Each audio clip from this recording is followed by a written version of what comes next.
Hey, what's up you guys? Welcome to part 2 of chapter 9 of My Stepbrother. Trish shrugged and then sat next to me.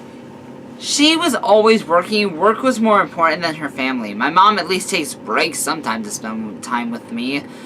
And my dad, but Trace's mom never did.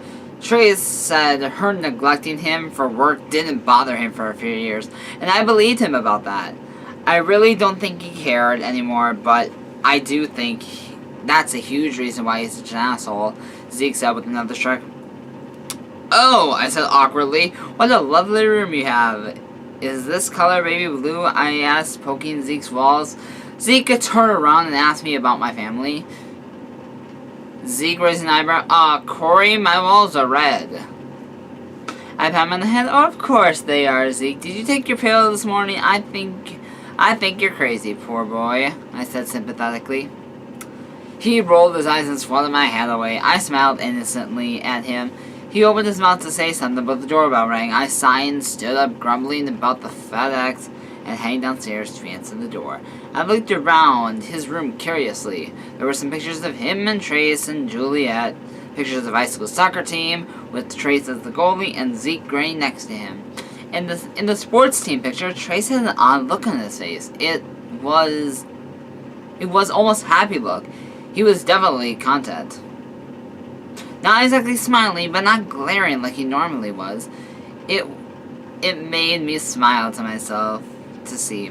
He looked adorable. I continued to eye the picture, and I heard Zeke come back into his bedroom. I didn't want to take my eyes off Trace's adorable face until I had that look excited in my brain. More fapping met stepbrother, Corey. He's your stepbrother, not dirty thoughts during alone time. You! He yelled a little, and I spun around to face a furiously looking Trace. Zeke shrugged innocently from behind him. I said he wasn't gonna be at the house when we got here. I never said he wasn't gonna come over later, he cried defensively, seeing the look I was giving him. Trace advanced at me, and I backed up on Zeke's bed nervously. Now, Trace, don't completely kill him. I don't want to have to wipe the blood off my wall, on my bed and my walls. Well, it wouldn't really matter because your walls are already red. Oh my gosh. I'm such a dumbass. Gee, thanks, Zeke, you traitor, I whined, and I glanced at Trace's furious expression. I gulped back at even more. Trace, don't kill me. My mom will know. She'll be pissed off. She said funerals are expensive. Don't kill me. I'm too young and adorable. I shielded my face and I'm not a faggot like you. I don't want to see your ass, he roared. I was just giving you a nice sight. It was better than my middle finger, I cried desperately, yanking me off the bed into a standing position. He shoved me roughly and I fell back on the bed.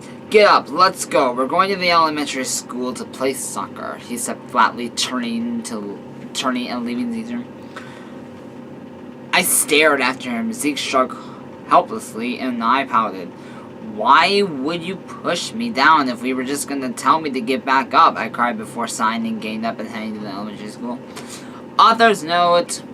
Wow, you guys even said please when I asked if you wanted a new chapter. I really, really appreciate all the feedback on the story. Keep commenting. Votes coming. And that'll make me happy, and I'll write more for you guys. So that is chapter 9. Okay, so in the last episode, in part 1, I asked you guys, what do you guys think was going on with Zeke? Do you think Zeke likes Corey? Now, I can give you guys the answer, but that's going to be for the next chapter. So, yeah, I will see you guys tomorrow. And until next time, actually, you know what? Just for you guys, I'm going to play this again. Can never tell you all the time. She got a booty like a Cadillac, but I can send you into overdrive. I've been waiting for that. Something pulled up, swing your way. See anybody go big bad to you? You need a good, gotta blow your mind. To the room, I know you want it. All over you. Let you have it. Let me take you down. Wait for me to tell you.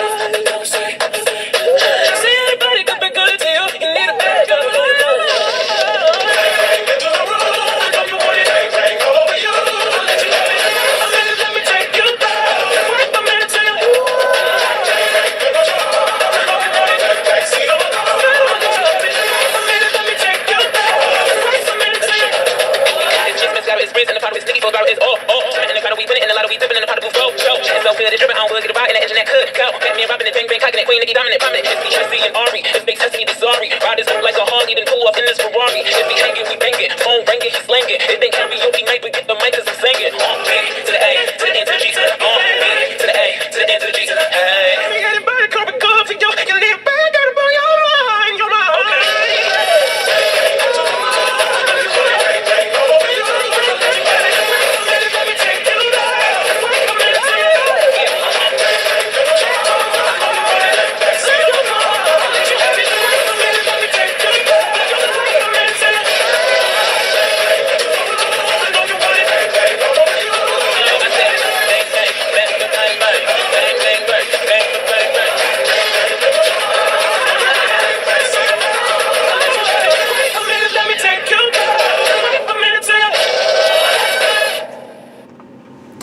And until next time, guys, okay, just ask the GSA. Mwah.